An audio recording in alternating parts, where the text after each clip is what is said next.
Meus irmãos, a paz do Senhor, começa agora mais uma videoaula do módulo de Escatologia, do curso básico de Teologia pelo Instituto Teológico Bethesda. Hoje nós veremos a igreja após o arrebatamento, página de número 54, o Tribunal de Cristo. Porque ninguém pode pôr outro fundamento além do que já está posto, o qual é Jesus Cristo. E se alguém sobre este fundamento formar um edifício de ouro, prata, pedras preciosas, madeiras, feno, palha, a obra de cada um se manifestará na verdade. O dia declarará, porque pelo fogo será descoberta. E o fogo provará qual seja a obra de cada um. Se a obra que alguém edificou nesta permanecer, este receberá o galardão. Se a obra de alguém se queimar, sofrerá detrimento. Mas o tal será salvo, todavia, como pelo fogo. Também chamado de grande tribunal de Deus, em Romanos 14:10, o tribunal de Cristo será o próximo acontecimento para a igreja após o arrebatamento. O texto ensina detalhes de como será o tribunal, porém, com este título é somente encontrado em Romanos 14:10. Então, o Tribunal de Cristo será o evento que todos nós, salvos e lavados no sangue do Cordeiro, nós passaremos. E o apóstolo Paulo está falando que se alguém edificou uma casa e permanecer sólida com boas obras, esse receberá o galardão. Mas se alguém construir uma casa, edificar uma casa e for queimada, este não receberá o galardão de Cristo. Por quê, irmãos? Porque o galardão é nos dado pelas nossas obras, por tudo aquilo que nós fizemos em prol do nome de Jesus Cristo aqui nesta terra, enquanto estamos de passagem. Como será o grande tribunal de Cristo? Quando em 2 Coríntios 5:10, Paulo diz que todos devemos comparecer diante deste tribunal, este comparecer do grego significa tornar manifesto, ou visível, ou conhecido, o que estava escondido ou era desconhecido. Manifestar, seja por palavras, ações ou de qualquer outro modo. Isto quer dizer muito mais que comparecer. Nós seremos manifestados. Cristo revelará publicamente a essência de nossas obras. A obra de cada um se manifestará, 1 Coríntios 3:13. E isso de maneira individual em cada um. De um modo geral, divide-se as obras em dois grupos de acordo com os materiais usados por Paulo em 1 Coríntios 3, do 12 ao 13. Se alguém sobre este fundamento formar um edifício de ouro, pedras, prata, preciosas, madeiras, fenos, palhas, e a obra de cada um se manifestará, na verdade o dia a declarará, porque pelo fogo será descoberta, e o fogo provará qual seja a obra de cada um. Então nós temos aqui dois grupos, tá? Dentro desse versículo.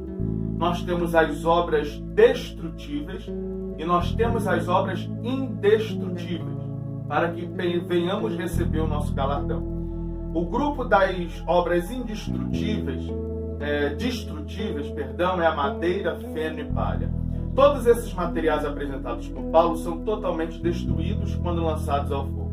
E paralelo que ele fez é juntamente esse, pois ele mesmo nos diz: o fogo provará qual seja a obra de cada um. Obras feitas sem devida sinceridade, praticadas para a sua própria glória, nunca passarão pelo fogo revelador. Porém, é importante ressaltar que a avaliação do tribunal não julgará as obras como sendo boas e más, mas sim como sendo úteis ou inúteis.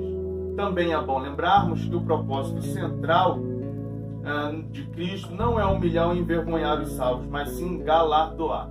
Então, irmãos, as obras, elas serão provadas no fogo. Não porque as nossas obras sejam boas ou más. Não, muito pelo contrário. Ele julgará se as nossas obras foram úteis ou inúteis. Por isso que Cristo, ele vai fazer esse julgamento não para nos envergonhar, mas para que nós possamos receber o nosso galardão, para que nós sejamos galardoados, tá? Então, as obras sem a sinceridade, sem amor, as obras que foram feitas para a sua própria glória, para o seu bel prazer, essas são destrutíveis, ou seja, acabam, não vão ter valor, são inúteis. Agora nós temos o grupo das obras indestrutíveis, que são ouro, a prata e pedras preciosas. O fundamento do edifício é o próprio Jesus Cristo, e por isto mesmo se deve ser usar materiais que condigam com este fundamento. Este grupo fala das obras produzidas pela direção do Espírito de Deus, feitas com sinceridade e sem nenhuma pretensão de vanglória. O fogo trará à tona o que realmente é verdadeiro em nossas obras, e é sobre o que restar algo que seremos galardoados. Quando a recompensa parece-nos sensato pensar que ela será uma coroa devido à representação da igreja pelos 24 anciãos em Apocalipse 4. Estes usam coroas que este termo do grego é usado para referir como coroas guirlandas que os vitoriosos em Jogos Olímpicos recebiam como prêmio. Então as nossas obras elas devem ser úteis, elas não devem ser inúteis, elas devem ser obras indestrutíveis para que nós venhamos receber o galardão de Cristo. As bodas do Cordeiro. Vamos ver agora um pouquinho das bodas do Cordeiro. Regozijemo-nos e alegremo-nos e demos-lhes glória, porque vindas são as bodas do Cordeiro, e já a sua esposa se aprontou. Disse-me, escreve, bem-aventurados aqueles que são chamados à santa ceia das bodas do Cordeiro. E disse-me, estas são as verdadeiras palavras de Deus. Uma das mais importantes metáforas a respeito da igreja, com certeza, é a de apresentá-la como noiva. Existem outras usadas e importantes que apresentam como corpo de Cristo e rebanho. Porém, a metáfora de noiva nos parece ser mais atraente e define melhor o nosso relacionamento com Cristo. João Batista apresentou Jesus como noivo, ele sendo apenas um amigo que se alegrava em ver a sua alegria.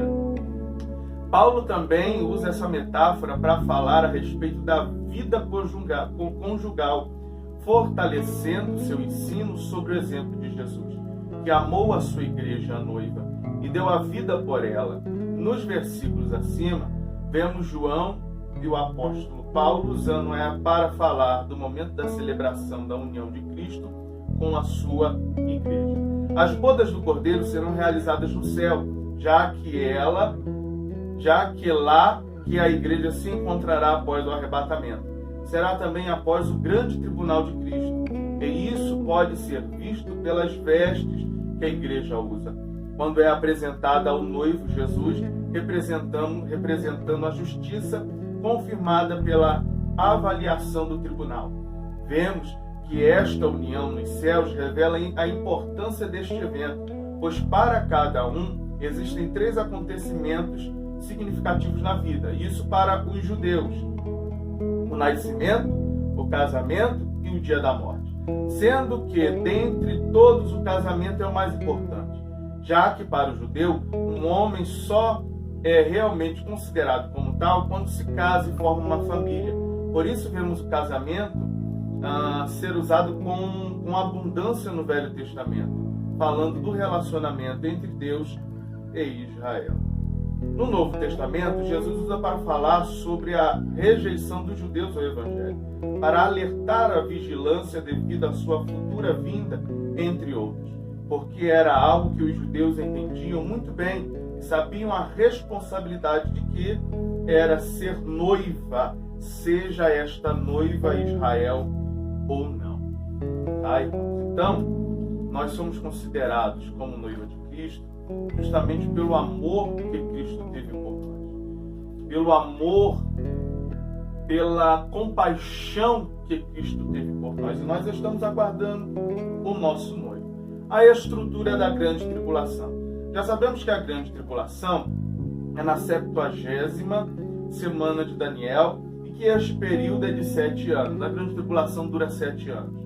O que veremos agora quanto à sua estrutura, ou seja, como será o desenrolar quanto ao tempo.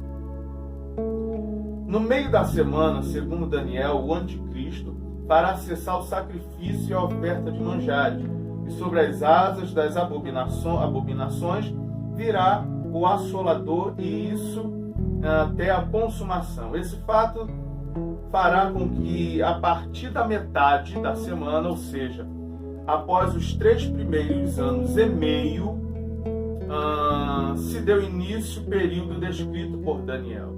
Este mesmo período é mencionado em Apocalipse. Também aparece nos 1260 dias em Apocalipse.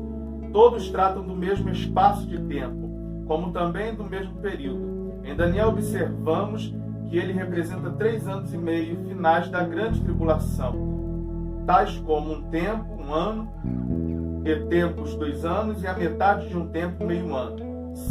1260 dias corresponde a 42 meses de 30 dias cada.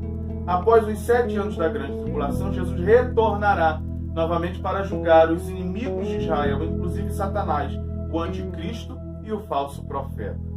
Concluímos então que o período tribulacional durará 7 anos, porém tendo 2 fases. A primeira está em torno de uma falsa paz, determinada através de um acordo entre o anticristo e Israel. Com o rompimento deste, desencadeia-se um ataque violento contra Israel. Todos os moradores da terra que termina com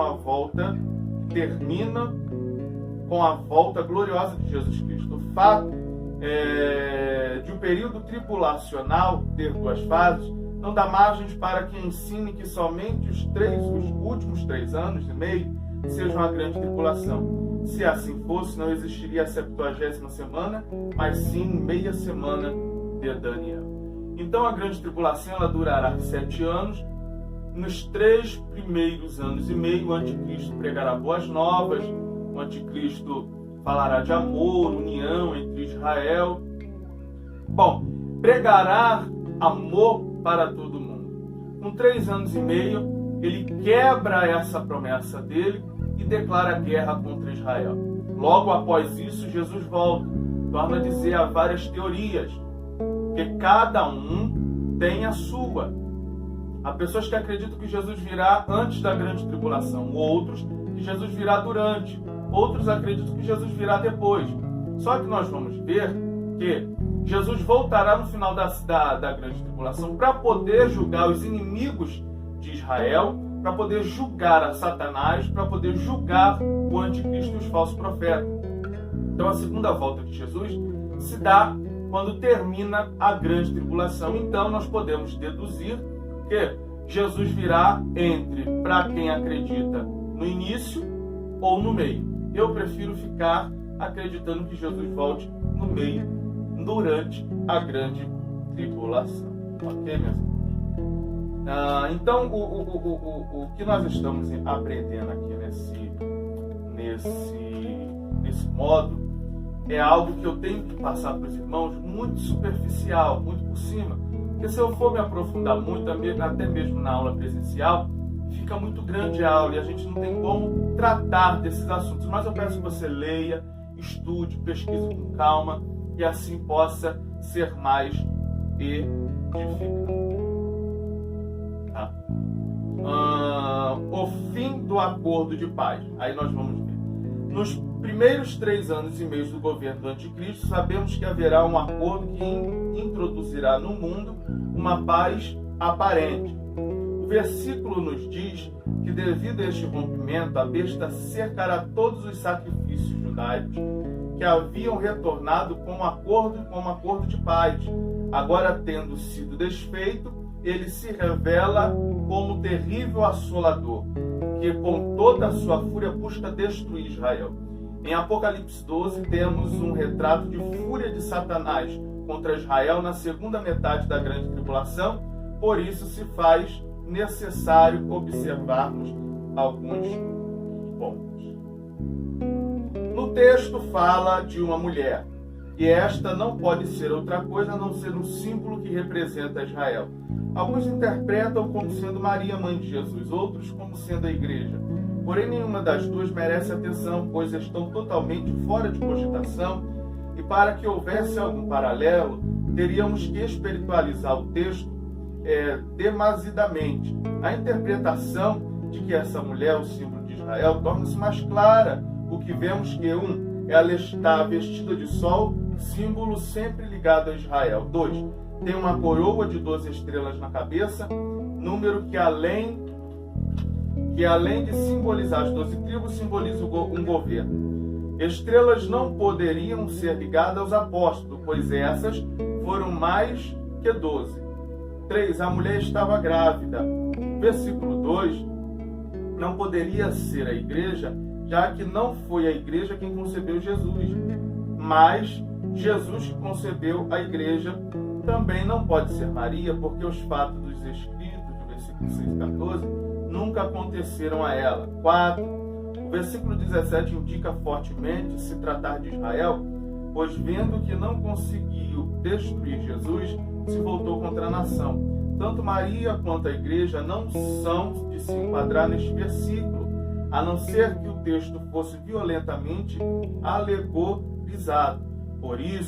Por tudo isso, fica claro que este caso, João está falando da igreja, e a luta de Satanás para destruir aquele que nasceria para governar.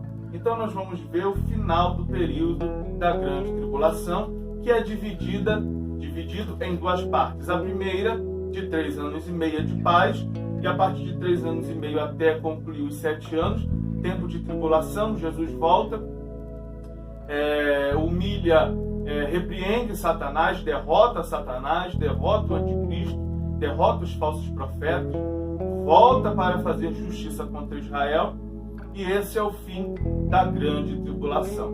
Nós vamos perceber que tudo o que se trata do evento do fim dos tempos é muito mais complexo. Nós podemos sentar e tentar entendermos sozinho. Por quê? Porque nós precisamos da opinião e do estudo de cada um, do entendimento de cada um. Então, você sente na tua casa, estude o livro, procura se dedicar às Escrituras, leia Apocalipse, que você entenderá melhor sobre os últimos dias da igreja. Deus abençoe a tua vida. Um forte abraço do pastor Jean. Espero que você tenha gostado da videoaula. Fique com Deus. Tenha uma excelente semana. Deus abençoe.